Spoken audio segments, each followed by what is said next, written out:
नमस्कार साथियों, मेरा नाम सागर तिवारी है और अभी पिछले दिनों आरओ और एआरओ यानी कि जो लोअर पीसीएस का परीक्षा हुआ था प्रीलिम्स का, जो कि 2016 में ये नोटिफिकेशन आया था, लेकिन इसका परीक्षा 2020 में हुआ है। और उत्तर प्रदेश में करीब 15, 16, 17 सेंटर बनाए गए थे जिसमें इसकी परीक्षाएं आयोजित की गई। लेकिन इसमें करीब करीब 35-40% अभ्यर्थी जो है उपस्थित थे। तो इसमें प्रीलिम्स का क्वेश्चन किस प्रकार से आया था, खाली इसके बारे में चर्चा करेंगे। इसका जो आंसर है, जो आंसर शीट है, उसके बारे में कल चर्चा करेंगे। अभी आज खाली क्वेश्चन देख लेते हैं कि किस प्रकार के क्वेश्चन पूछे गए थे। ये कुछ महत्वपूर्ण अनुदेश इसमें दिए गए हैं, इसको आप पॉज करके देख सकते हैं। इसमें 140 प्रश्न पूछे गए हैं और गलत उत्तरों के लिए इसमें दंड की व्यवस्था की गई है। और ये जो दंड यानी कि माइनस मार्किंग की जो व्यवस्था है, इसके लिए अभ्यर्थियों ने विरोध भी किया था कि माइनस मार्किंग ना किया जाए, लेकिन दंड की व्यवस्था की गई है।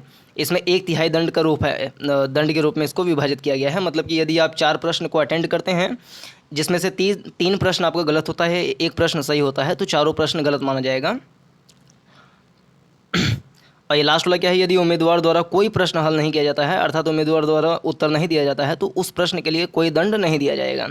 यानी अगर आप अटेम्प्ट करते हैं और गलत करते हैं तब आपका 1/3 यानी कि 0.33 मार्क्स कट जाते हैं। तो पहला जो क्वेश्चन है, ये इसमें देख सकते हैं, ये सीरीज़ सी है। इसमें ए बी सी डी ऐसे करके अलग अलग सीरीज़ होते हैं। ये सीरीज़ सी का क्वेश्चन पेपर है जिसको डिस्कस कर रहे हैं। पहला क्वेश्चन थोड़ा रीजनिंग टाइप का है। इसमें दिशा संबंधित क्वेश्चन है। दूसरा क्वेश्चन आपका निम्नलिखित में से कौन सी संख्या अन्य 3 से भिन्न है। फिर अगला संबंध वाला, रक्त संबंध वाला क्वेश्चन पूछा गया है। फिर ये करंट अफेयर से क्वेश्चन पूछा गया है, किसान समृद्धि आयोग का गठन कब किया गया था। निम्नलिखित जनपदों में से किसमें साक्षरता दर सबसे कम है। फिर यूपी में कुल सिंचित क्षेत्र का नहर सिंचाई में कितने प्रतिशत है। ये कूटनीति संबंधी क्वेश्चन है। फिर यूपी के लोकगीत, लोक नृत्य। फिर व्यापार सुविधा केंद्र और क्राफ्ट म्यूजियम की स्थापना यूपी में कहाँ की गई, तो वाराणसी में की गई थी। इफ़को यूरिया कारखाना यूपी के कहाँ पे स्थित है। ये जगदीशपुर आंसर इसमें गलत है। अब जो सही या गलत आंसर है उसको अगले वीडियो में विस्तार से डिस्कस करेंगे। इसमें सुमेलन आपको देखना था कि कौन सा सुमेलित सही नहीं है। इसमें जो टिक लगा हुआ है कृपया करके उस पर ध्यान न दीजिए, क्योंकि ये कुछ सही हैं और बहुत सारे गलत भी हैं। अगला प्रश्न अभिकथन और कारण के रूप में, यानी कि असर्शन और रीज़न के रूप में दिया गया है। इसमें जैसे एक कथन दे दिया जाता है कि राज्य की कार्यपालिका शक्ति का प्रयोग संसद के कानूनों तथा राज्यों में लागू कानूनों का अनुपालन सुनिश्चित करने हेतु होता है। इसका कारण दिया, अपनी कार्यपालिका का शक्तियों का प्रयोग करके भारत सरकार राज्यों को आवश्यक निर्देश दे सकती है। तो ये कुछ कूट दिए होते हैं कि कथन आर सही है और रीज़न भी उसका सही है। फिर दूसरा कथन की कथन जो है वो भी सही है, लेकिन रीज़न सही रूप से उसको डिफाइन नहीं कर पा रहा है। इस टाइप से इसमें सही लगाना पड़ता है। फिर अगला क्वेश्चन कॉन्स्टिट्यूशन से रिलेटेड है। जो अनुसूचियां हैं, 12 अनुसूचियां अपने संविधान में हैं, तो उसमें 7वीं, 8वीं, 9वीं, 10वीं अनुसूची से संबंधित प्रश्न पूछा गया है। फिर अगला क्वेश्चन थोड़ा सा हिस्ट्री टाइप का है ये। फिर अगला भी कथन और कारण के रूप में क्वेश्चन दिया गया है। फिर हरित बॉन्ड, ये हरित बॉन्ड जो है ये चर्चा में था, यानी करंट अफेयर से क्वेश्चन ये पूछा गया है। हरित बॉन्ड यानी कि इसको बोलते हैं अपना अबाउट ग्रीन बॉन्ड। हरित बॉन्ड मतलब ग्रीन बॉन्ड। फिर डिफेंस एक्सपो, ये भी करंट अफेयर्स का क्वेश्चन था, क्योंकि लखनऊ में डिफेंस एक्सपो का आयोजन किया गया था 2020 में। तो इसके पहले जितने भी डिफेंस एक्सपो थे, जो चेन्नई में, दक्षिण गोवा में, लखनऊ में, हैदराबाद में जो आयोजित किए गए थे, वो पूछ लिया है कि किस किस सन में आयोजित किए गए थे। तो ये करंट अफेयर्स में क्वेश्चन था लखनऊ वाला, इसलिए इसके पहले वाले सारे डिफेंस एक्सपो वाले क्वेश्चन पूछ लिए। अगला भी कथन और कारण के रूप में क्वेश्चन है। फिर अगला वांगला उत्सव कहाँ पर मनाया जाता है, तो ये भी आंसर इन्होंने गलत टिक लगाया है। अब सही या गलत जो भी आंसर होगा उसको विस्तार से डिस्कस करेंगे अगले वीडियो में। फिर जीवाश्मी ईंधनों में एकमात्र ऊर्जा का चरम स्रोत कौन सा है। फिर पारिस्थितिकी तंत्र, ये अपना इकोसिस्टम से क्वेश्चन पूछा गया है। और 2020 का जो पर्यावरण दिवस है, इसको भी पारिस्थितिकी के रूप में मनाया जा रहा है, यानी इकोसिस्टम को मजबूत किया जाए इसके रूप में मनाया जा रहा है। तो इसीलिए क्वेश्चन भी पूछा गया है 2020 के परीक्षा में। अगला क्वेश्चन भी साइंस से रिलेटेड है, 24वां भी साइंस से रिलेटेड है। फिर महासागर में डूबी हुई वस्तुओं की स्थिति जानने के लिए कौन सी मेथड का प्रयोग करते हैं, सोनार विधि का प्रयोग करते हैं, ये भी साइंस से है। और रामसर सम्मेलन अभी 2019 में ही कुछ आर्द्र को संरक्षण हेतु बहुत सारे क्षेत्र को शामिल किया गया इसमें, तो ये भी चर्चा में था, करंट अफेयर्स में था, इसलिए ये भी क्वेश्चन पूछा गया है रामसर सम्मेलन वाला भी। अब इसका डिटेल में चर्चा करेंगे नेक्स्ट वीडियो में। अगला क्वेश्चन भी साइंस से रिलेटेड है कि अलग अलग विटामिन्स में क्या क्या चीज़ पाई जाती हैं। फिर लाठी क्लब की स्थापना किसने की थी, तो बाल गंगाधर तिलक ने, ये सही है इसका आंसर। और ईश्वर के बारे में एक कथन दिया हुआ है जिसको स्वामी ईश्वर चंद्र विद्यासागर जी ने कहा था, ये कथन इनका आंसर सही टिक लगा हुआ है। तो इन्होंने क्या कहा था कि ईश्वर के बारे में सोचने के लिए मेरे पास वक्त नहीं है, क्योंकि अभी इस धरती पर बहुत सारे काम किए जाना बाकी हैं। अगला कुछ घटनाएं दी गई हैं, इसको कालक्रम के अनुसार इसको पदानुक्रम में इसको व्यवस्थित करना है कि सबसे पहले कौन कौन सी घटनाएं हुई थी। तो इसके लिए सन आपको जानना इम्पोर्टेंट होता है। जब तक सन नहीं मालूम रहेगा तब तक इन घटनाओं को कालक्रम के अनुसार व्यवस्थित नहीं किया जा सकता। अगला भी कालक्रम के अनुसार इसको सूचीबद्ध करना है। अगला रमजनामा किस हिंदू ग्रंथ का फारसी अनुवाद है, तो ये महाभारत है, इन्होंने महाभाष्य लगाया है, ये गलत है। निम्नलिखित युद्धों पर विचार कीजिए, कालक्रम के अनुसार इसमें भी व्यवस्थित करना है। फिर अगला भी ये मॉडर्न हिस्ट्री से है क्वेश्चन। अगला क्वेश्चन है इसमें से कौन सा सही सुमेलित नहीं है, सुमेलित कीजिए तथा नीचे दिए गए कूट का प्रयोग करके सही उत्तर का चयन कीजिए। तो ये थोड़ा सा डिफ़िकल्ट टाइप का क्वेश्चन है। अगला इम्पीरियल गजेटियर के संकलनकर्ता कौन थे, तो विलियम विल्सन हंटर, ये आंसर सही लगा हुआ है। अगला सर्वोच्च न्यायालय से संबंधित क्वेश्चन है। फिर प्रमाणित बीज यानी कि सर्टिफाइड सीड के बारे में इसमें क्वेश्चन पूछा गया है, जो कि एग्रीकल्चर से रिलेटेड है। अगला कुछ आंदोलन है और उस आंदोलन को किसने चलाया था, इसके बारे में क्वेश्चन पूछा गया है।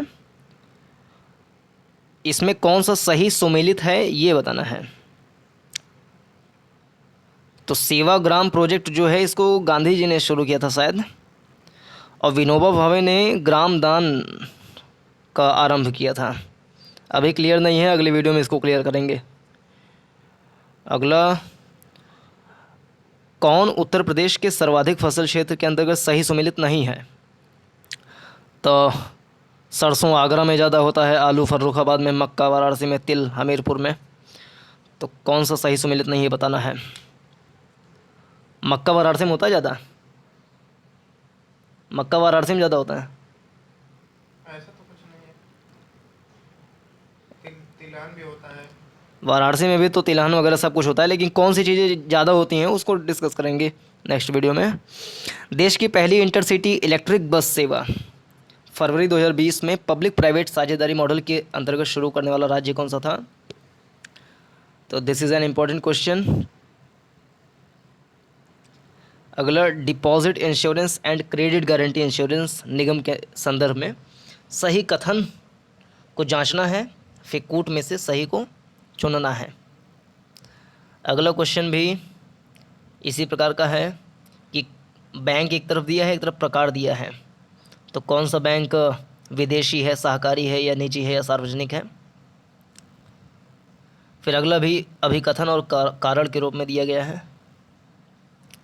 अगला क्वेश्चन व्यवसाय का सामाजिक उद्देश्य क्या होता है, यानी कि what is the objective of social business, यानी कि objectivity of business for social purposes क्या है।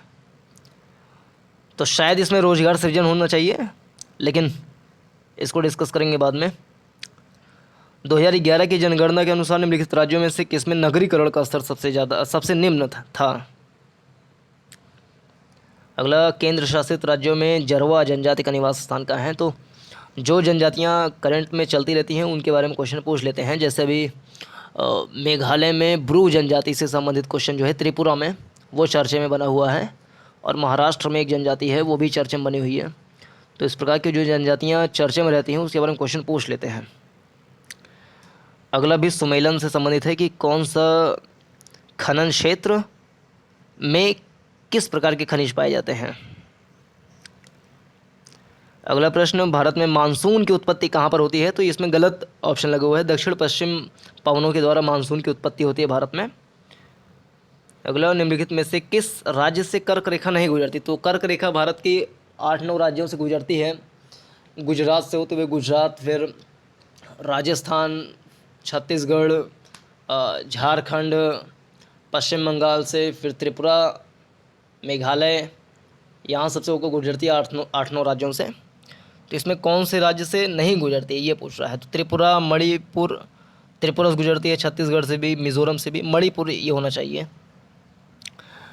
अगला प्रश्न, देश और उसकी राजधानी के रूप में दिया गया है, बहुत इजी है ये। म्यांमार की राजधानी यंगून हो जाएगा, कंबोडिया का नाम पेन हो जाएगा, वियतनाम का हनोई हो जाएगा, लाओस का अपना वियेंटियन हो जाएगा, वियतनाम का वियेंटियन होगा, कंबोडिया का नाम पेन, म्यांमार का यंगून, लाओस का ये हो जाएगा अपना। इस टाइप से कोई भी अगर 2 इसमें पता रहे तो इसका सही कूट ढूंढा जा सकता है। अगला क्वेश्चन है कि नदी दिया गया है और उस नदी के किनारे कौन सा शहर स्थित है, ये क्वेश्चन है। और नदी भी अंतर्राष्ट्रीय स्तर की है, भारत की नहीं है।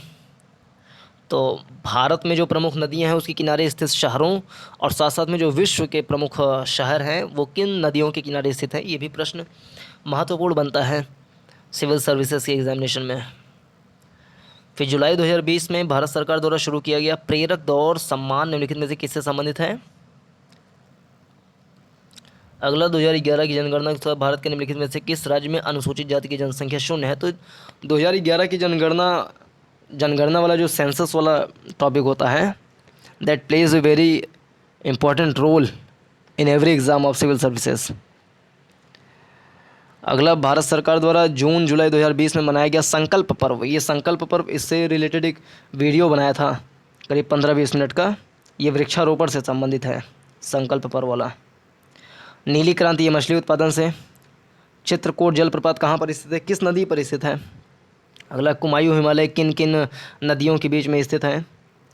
फिर राष्ट्रीय वनीकरण एवं पारिस्थितिकी विकास बोर्ड यानी कि the national afforestation and eco development board, ये कब इसकी स्थापना की गई थी? तो इसमें जो टिक लगा हुआ है इस पर ना ध्यान देते हुए खाली क्वेश्चन पर ध्यान दें। निम्नलिखित में से कौन एक 29 जून 2020 को मनाए गए सांख्यिकी दिवस का थीम था? तो सतत विकास लक्ष्य, ये सही इसमें टिक लगा हुआ है। किस बॉलीवुड अभिनेत्री ने वर्ष 2020 में पद्मश्री पुरस्कार को प्राप्त किया था?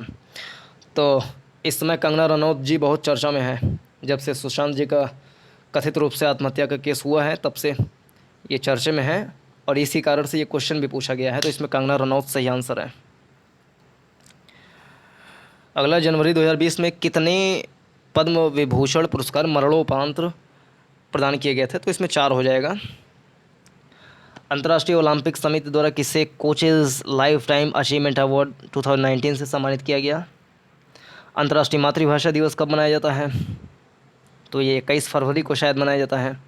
भारतीय नौसेना द्वारा जनवरी 2020 में शुरू किया गया ऑपरेशन वनीला किससे संबंधित है? तो जितने भी ऑपरेशन होते हैं जो नौसेना, वायुसेना या थल सेना आयोजित करती है, या कुछ ऐसे प्रोजेक्ट होते हैं जो दूसरे देशों की मदद के लिए भेजे जाते हैं, यान वगैरह, तो उससे क्वेश्चन पूछ लेते हैं। अगला, संयुक्त सैन्य प्रशिक्षण अभ्यास अजेय वॉरियर 2020 किससे संबंधित है? किन 2 देशों के बीच में हुआ था? तो ये भारत और यूनाइटेड किंगडम के बीच में शायद है। इसमें भारत इजराइल शायद आंसर गलत लगा हुआ है। एक भारत श्रेष्ठ भारत के संदर्भ में कौन सा कथन सही है? तो ये इसमें से चूज़ करना है कौन सा कथन सही है। इस अगले वीडियो में जो इसका चर्चा करेंगे पूरा डिटेल में, इसका आंसर वो इसी वीडियो के डिस्क्रिप्शन में मिल जाएगा। यदि कारपेट को, ये फिर से आ गया अपना रीजनिंग टाइप का क्वेश्चन कि कारपेट को कोट भाषा में ये लिखा जाता है, तो नेशनल को कोट भाषा में क्या लिखा जाएगा? फिर एक रेलगाड़ी 3 मिनट विलंब से चल रहा है, तो ये मैथमेटिक्स वाला क्वेश्चन हो गया। अगला भी ये भी अपना रीजनिंग से रिलेटेड है। फिर 71वां भी रीजनिंग वाला भी है, 72वां रीजनिंग का है। ये नंबर प्रॉब्लम वाला क्वेश्चन है। अगला, अंग्रेजी वर्णमाला के कितने बड़े अक्षरों को यदि दर्पण के सामने लगाया जाए तो वो हूबहू प्रतीत होंगे? तो इसमें 11 सही आंसर होना चाहिए, लेकिन देखेंगे अगले वीडियो में डिटेल में इसके बारे में। लेदर टेक्नोलॉजी पार्क कहाँ अवस्थित है? तो leather technology park, I think it is situated on Unnao district. Uttar Pradesh में राज्य उच्च शिक्षा परिषद कब स्थापित की गई? और अगला है IIVR। ये कुछ संस्थान टाइप की चीज़ें हैं।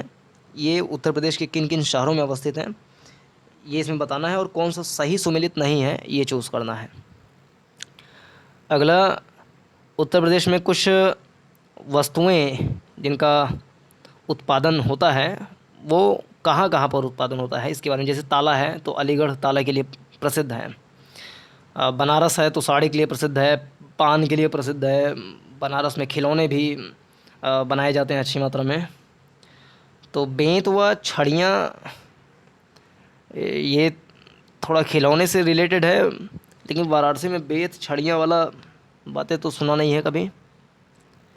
पीतल की मूर्तियाँ मथुरा, तो पीतल की मूर्तियाँ जो है, ये पीतल की वस्तुएं ये मुरादाबाद में बनती हैं। वैसे ताला अलीगढ़, ये भी सही होना चाहिए। गोटे का कार्य लखनऊ व वाराणसी में। बेंत व छड़ियाँ वाराणसी में नहीं होगा, शायद ये होना चाहिए। अगला क्वेश्चन बेसूची वाला है। एक तरफ मेला दिया हुआ है और एक तरफ जनपद दिया हुआ है कि कौन से मेला किस जनपद में आयोजित किया जाता है। फिर अगला, जनजातियों से संबंधित बहुत सारे क्वेश्चन पूछे गए इस बार, कुछ जनगणना से, कुछ वैसे भी, कुछ उनके त्योहारों से रिलेटेड।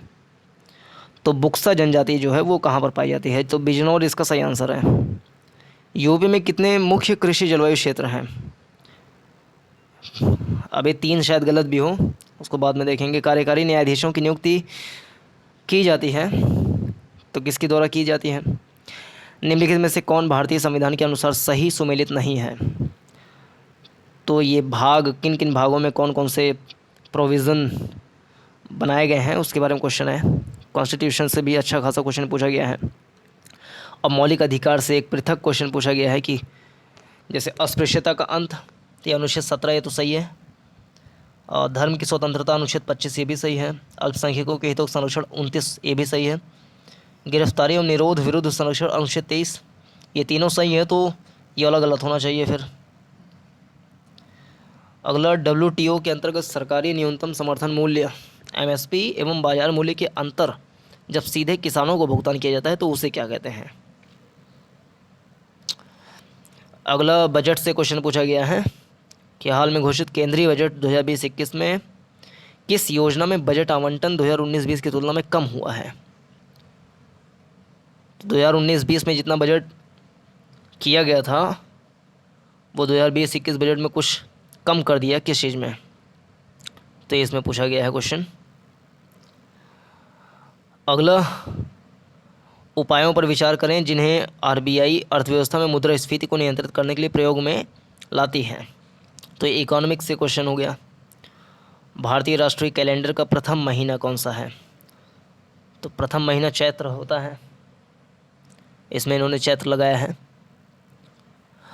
नवरात्रि को सरस्वती पूजा के रूप में निम्न राज्य में मनाया जाता है, तो किस राज्य में नवरात्रि को सरस्वती पूजा के रूप में मनाया जाता है? ये क्वेश्चन इसमें पूछा गया है। नेक्स्ट क्वेश्चन, भारतीय संस्कृति पोर्टल के संदर्भ में निम्नलिखित कथनों में से कौन सा सही है? तो भारतीय संस्कृति पोर्टल के बारे में ये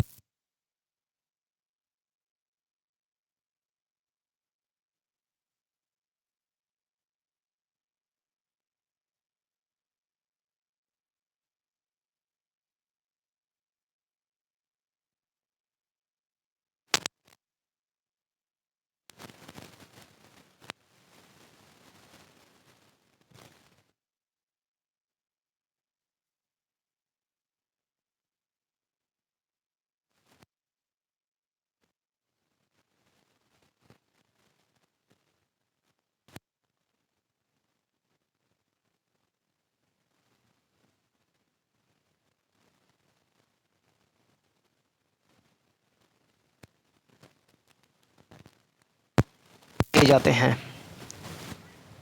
किन वातावरण में, ये भी साइंस से रिलेटेड है। ठोस अशुद्धियों के शुद्धिकरण के लिए निम्नलिखित में कौन सी प्रक्रिया उपयोग की जाती है? This is also related to science, ये भी साइंस से है। कक्षा 10 की पुस्तक से क्वेश्चन पूछा गया, ऐसी था 95 वाला। हींग प्राप्त की जाती है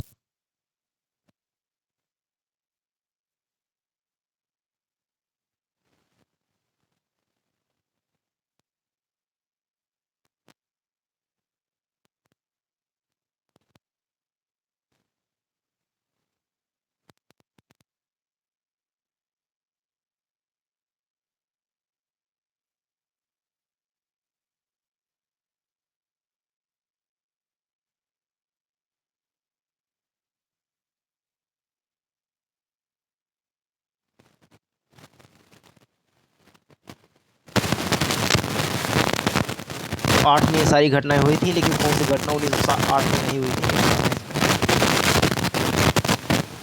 अगला विद्रोह के बारे में है, जो कि लगभग मध्यकालीन इतिहास के अंत में और स्वतंत्रता संग्राम के काल के शुरुआत में जो घटनाएं हुई थी उससे क्वेश्चन पूछते हैं लगभग हर साल, इस बार भी पूछा गया है। अगला दिल्ली सल्तनत क्या था?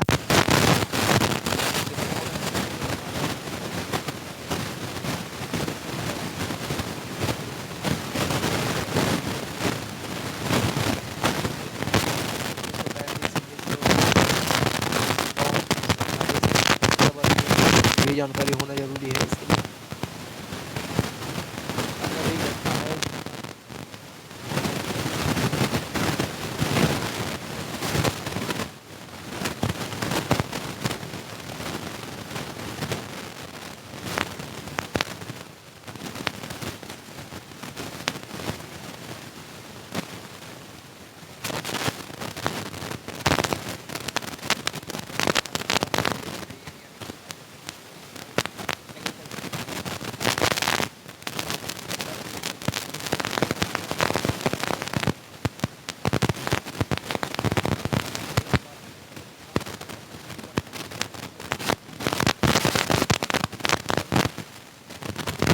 क्या था?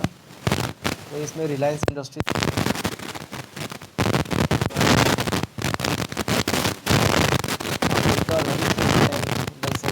रिपोर्ट 2020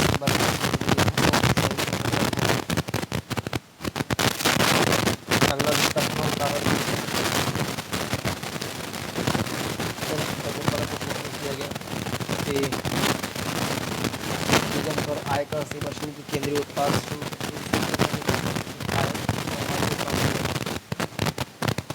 जेनेटिक उद्योग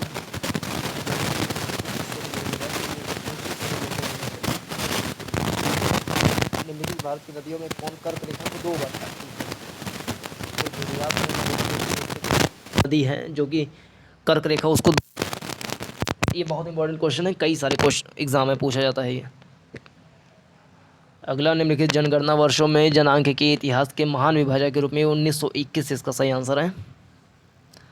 तुलबुल परियोजना किस नदी पर है? तो बताना है, ये जम्मू कश्मीर से रिलेटेड है तुलबुल परियोजना, और ये भी करंट अफेयर्स से है क्योंकि ये चर्चा में रही थी 2019 में। निम्नलिखित कथनों पर विचार कीजिए। तो ये बांध और नदियों से संबंधित क्वेश्चन पूछा गया है, जो प्रोजेक्ट्स होते हैं, बहुउद्देशीय परियोजनाएं जो होती हैं।